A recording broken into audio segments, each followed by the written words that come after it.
There's no such thing as coincidences, or are there?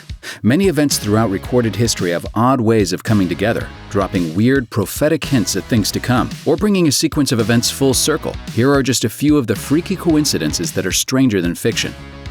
The Armistice license plate. In case you slept through history class, here's a quick recap.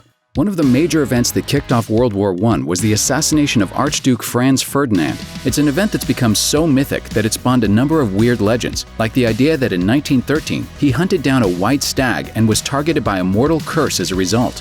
We're not really sure about that one, but there is one strange coincidence that's absolutely true, and it concerns his car. The Graf and Stift double Phaeton wasn't the cursed car of doom it was rumored to be, but it did bear an odd message. The car sat in a museum in Vienna for almost 2 decades before a British tourist pointed out the odd significance of the vehicle's license plate, which reads A111118, as in Armistice, November 11, 1918, the famous date of the agreement that ended World War I.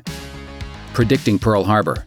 The attack on Pearl Harbor on December 7, 1941 changed the course of World War II. Global tensions were already high, so it's terrifying to think that someone inside the United States may have not only known the attack was going to happen, but may have been passing information to the public in the weirdest way possible. On November 22, 1941, The New Yorker ran a few ads for a dice game called The Deadly Double. And because advertising is a product of the times, the ad showed the game being played by people hiding in an air raid shelter. It wasn't until after the attack on Pearl Harbor, 2 weeks later, that people started noticing what numbers were showing on the ad's dice, including one ad with dice that showed 12 and 7, which seemed like it could be referring to the date of the attack on December 7th. Other similar ads piqued the interest of military intelligence, but it all turned out to be a weird coincidence. The theory that these ads had advanced knowledge of the attack was so widespread that the New York Times even ran a piece on the game's creator to debunk it and declared it a case of people's imaginations getting the better of them.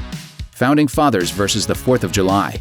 Ask any red-blooded American what July 4th is, and you're bound to get an answer that involves independence and hot dogs. But July 4th has another strange significance that's usually overlooked. Founding Father fatalities. 5 of America's founding fathers served as president: James Madison, John Adams, George Washington, Thomas Jefferson, and James Monroe. But that's not too unusual. The weird part? Jefferson and Adams both passed away on the exact same day, July 4, 1826, on the 50th anniversary of the ratification of the Declaration of Independence. The coincidence didn't go unnoticed. When Daniel Webster wrote a joint eulogy for them, he said, "It cannot but seem striking and extraordinary that these two should live to see the 50th year from the date of that act, and the heavens should open to receive them both at once." Only a few years later, in 1831, James Monroe went up to powdered wig heaven, leaving 3 of the 7 gone on the birthday of the country they helped found. That's enough to make anyone believe in signs. But before you assume that the 4th of July does nothing but terminate presidents, it also gives back. 30th President Calvin Coolidge was born on July 4, 1872.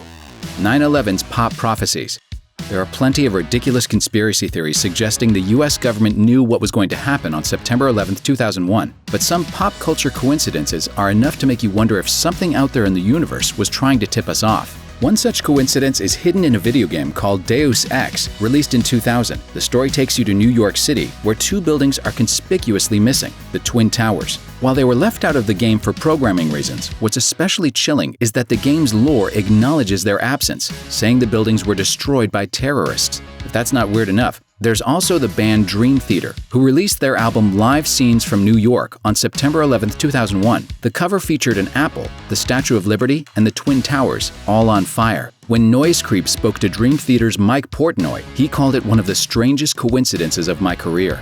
And if you really want to believe that the truth is out there, there's the pilot episode of the X-Files spin-off series, The Lone Gunman, which aired on March 4, 2001, and featured an airliner being hijacked and almost hitting the Twin Towers, as well as a conspiracy theory to blame the act on terrorists. That's not even the last of the bizarre coincidences surrounding September 11th. Triple Terror. According to The Telegraph India, the vacation nightmares of Jason and Jenny Cairns Lawrence began when they were visiting New York City on September 11, 2001. When it came time to pick their next vacation, they decided to stay a little closer to their Birmingham, England home. They chose London, and on July 7, 2005, they were in the nation's capital when 4 bombers attacked the London Underground. In 2008, they were faced with making a vacation choice again. They headed to Mumbai, and they were staying in the Colaba area when terrorists attacked the city on November 26th, taking almost 180 casualties. There's just one word the Cairns Lawrences need to learn: staycation. Life finds a way.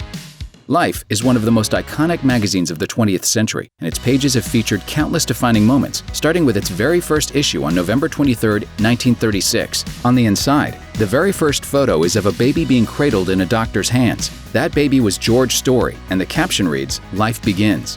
Story went on to become a journalist, but that's not the big coincidence here. On April 4, 2000, Life announced it was ceasing publication. With the end of Life magazine also came the end of Story's life. He passed away a month later of heart failure at the age of 63.